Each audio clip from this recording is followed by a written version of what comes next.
Her sene az oluyordu, bu sene biraz daha iyidir.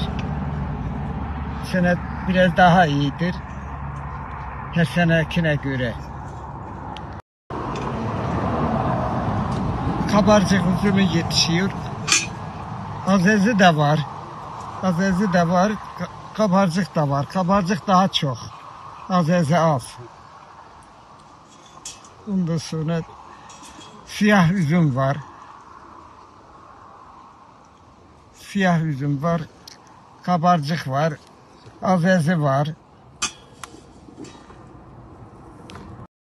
3-4 dönüm buranın toplamı. 4 dönüm falan. Ondan sonra 90'a 100'e hep veriyor. Özelliği kabarcığın tenesi iri oluyor. Ondan sonra kabuğu yuka oluyor. Ondan sonra iri oluyor. Kabuğu yuka oluyor biraz. Sulu oluyor. Onun için kabarcığı daha iyi tutuyorlar. 15-20 günde daha devam eder. 15-20 gün eder.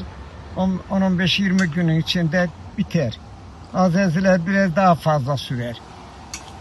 Azeziler 20-25 gün sürer.